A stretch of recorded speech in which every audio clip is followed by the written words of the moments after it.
Hi guys, happy holidays. Welcome to your Platterful December demonstration. We are gonna get started with our brie. So go ahead and take that out of the wrapper. There is an additional wrapper inside, so make sure you take that off.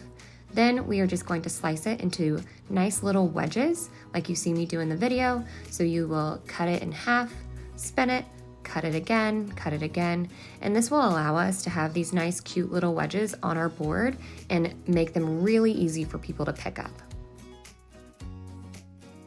Up next, we're going to cut into our raspberry bellavitino. Nothing says the holiday season like a little bit of raspberry. So for this, we're gonna go ahead and cut the wedge from the smaller tip. Just try really hard not to let your cheese crumble. This is a crumbly cheese. If it does, no big deal.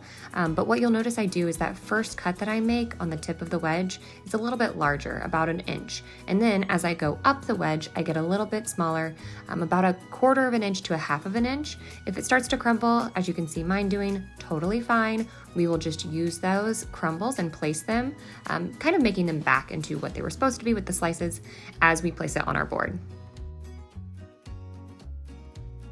Lastly, for our large kits, we have the truffle Gruyere. Yummy!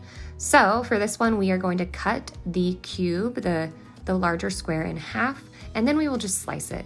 This will give us nice little chunks to place and have fun with on our board. So just slice it in half and then slice it all the way up. Now we have our sliced soppressata from Ollie. We are going to turn this into a couple of roses because, again, what says the holiday season like a couple flowers? So we will build some roses out of this and a salami river. For a rose, you're going to lay out 6 to 7 pieces. I did 7, and then you lay them about 1/4 of an inch overlapping on each other, as you see me do in the video. Fold it up, almost like a taco, not fully in half, about 3/4 of the way, and then you're gonna roll it nice and tightly from one edge to the other. Then I place this in the palm of my hand and I use my fingers to spread out the petals to make it a little bit more like a realistic rose. One thing to keep in mind with your rose is that you will want to make sure that where the roll ends, you put that up against something to hold it as a kickstand so that it doesn't unravel. Next, we're gonna do a salami river with this sliced Ollie.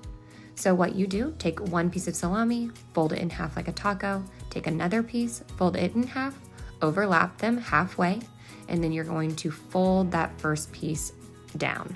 So then you're going to continue this almost like a braiding motion, folding salami in half, placing it over halfway up, and then folding down or up with whichever piece is standing out. For our prosciutto from our large kits, we are going to take this and take a slice. Actually, one tip here, if you have a couple extra minutes, toss this in the freezer. It's a little bit easier to work with when it's colder. So if you have time, go ahead and do that. If you don't, no big deal. What we're gonna do is we're gonna take a slice of prosciutto, we're going to weave it back and forth like a ribbon, and then you can take it and you can fold it in half so that it is a little bit shorter and is easier to stand on your board, and then you'll just place them in a line whenever you place them on your board, kind of like I'm doing in the video.